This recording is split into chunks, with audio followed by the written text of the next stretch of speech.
আজ আইপিএলে এলিমিনেটর ম্যাচে রাজস্থান রয়্যালসের মুখোমুখি হবে রয়্যাল চ্যালেঞ্জার্স বেঙ্গালুরু। ম্যাচটি শুরু হবে বাংলাদেশ সময় রাত 8টায়। ম্যাচটি সরাসরি সম্প্রচার করবে জিটিভি এবং টি স্পোর্টস। ম্যাচ টি-20 সিরিজের প্রথম টি-20তে ইংল্যান্ডের বিপক্ষে মাঠে নামবে পাকিস্তান। ম্যাচটি শুরু হবে বাংলাদেশ সময় রাত 11:30টায়। ম্যাচটি সরাসরি সম্প্রচার করবে পিটিভি স্পোর্টস।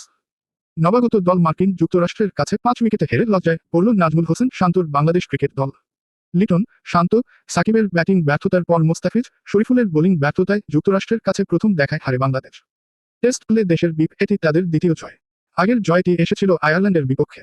যুক্তরাষ্ট্রের বিমান ধরায় আগেই বাংলাদেশ দলের বোলিং সামর্থ্যের প্রশংসা করেছিলেন অধিনায়ক নাজমুল হোসেন। ব্যাটসম্যানরা 160-170 রান করবেন আর বোলাররা সে পুঁজি দিয়ে ম্যাচ জেতাবেন। বাংলাদেশ দলের টি-20 জয়ের ফর্মুলা এমন। তবে এ ফর্মুলার প্রথম শর্তটাই পূরণ হচ্ছে না। জিম্বাবুয়ে সিরিজের মতো যুক্তরাষ্ট্রের বিপক্ষে 3 ম্যাচের সিরিজের প্রথম ম্যাচেও ব্যাটসম্যানরা ব্যর্থ হলেন। তাওহিদ হৃদয়ের অর্ধশতকে বাংলাদেশ টেনে 153 রান করলেও সে রান 5 উইকেট ও 3 বল হাতে রেখে টপকে গেছে যুক্তরাষ্ট্র। প্রথমবারের মতো বাংলাদেশকে হারিয়ে ইতিহাস করেছে দলটি। যুক্তরাষ্ট্রের কাছে হারের পর উইকেটের দায়ও দেখছেন বাংলাদেশ অধিনায়ক। এমন হারের পর দলের ব্যাটিংয়ের দিকেই অধিনায়কের আঙুল তোলার কথা।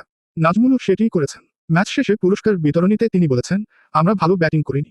আমরা প্রথম 2 ওভারে ভালো শুরু করেছিলাম, কিন্তু মাঝে উইকেট হারিয়েছি। আমরা আরও 20 রান বেশি করতে পারতাম, তাহলে ম্যাচটা অন্যরকম হতে পারত। এমন ক্রমাগত ব্যাটিং ব্যর্থতার পেছনে উইকেটের দায়ও দেখছেন নাজমুল।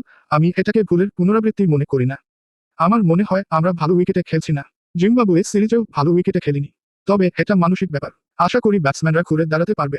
হারের আরেকটা কারণ হিসেবে পেসারদের ডেথ ওভারের বোলিংয়ের কোথাও উল্লেখ করেছেন নাজমুল। সব স্পিনাররা ভালো বোলিং করেছে। আমাদের পেসাররা শেষ 2-3 ওভারে পরিকল্পনা মতো বোলিং করেনি। আশা করি পরের ম্যাচে ওরা ভালো করবে। আইপিএলের প্রথম কোয়ালিফায়ারে সানরাইজার্স হায়দ্রাবাদকে 8 উইকেটে হারিয়ে ফাইনালে উঠেছে কলকাতা নাইট রাইডার্স। আহমেদাবাদের নরেন্দ্র মোদী স্টেডিয়ামে টস জিতে আগে ব্যাটিংয়ে নেমে 19.3 ওভারে 159 রানে অল আউট হয় সানরাইজার্স। রান তাড়া করতে নেমে ভেঙ্কটেশ আয়ার অপরাজিত 51 রান ও শ্রেয়াস আয়ারের অপরাজিত 58 রানে 38 বল হাতে রেখেই জয় তুলে নেয় কলকাতা। এ হারে সানরাইজার্সের ফাইনালে ওঠার আশা শেষ হয়ে যায়নি। আজ এলিমিনেটর ম্যাচে রাজস্থান এবং বেঙ্গালুরুর মধ্যে জয়ী দল শুক্রবার দ্বিতীয় কোয়ালিফায়ারে সানরাইজার্সের মুখোমুখি হবে। দ্বিতীয় কোয়ালিফায়ারের জয়ী দল 26 মে ফাইনালে মুখোমুখি হবে কলকাতার। গতকাল লঙ্কান প্রিমিয়ার লিগের নিলামে বাংলাদেশিদের মধ্যে তাসকিন আহমেদ দল পেয়েছে। $50,000 তাকে দলে ফিরিয়েছে কলম্বো স্ট্রাইকার্স। এর আগে সরাসরি চুক্তিতে দল পেয়েছে মুস্তাফিজুর রহমান। তিনি খেলবেন ডাম্বুলা থান্ডার্সের হয়ে। নিলামে তাসকিন দল পেলেও দল পায়নি তামিম ইকবাল, লিটন দাস, নাজমুল হোসেন শান্ত, মুশফিকুর রহিম এবং রিশাদ হোসেন, শরীফুল ইসলাম ও তাওহিদ হৃদয়।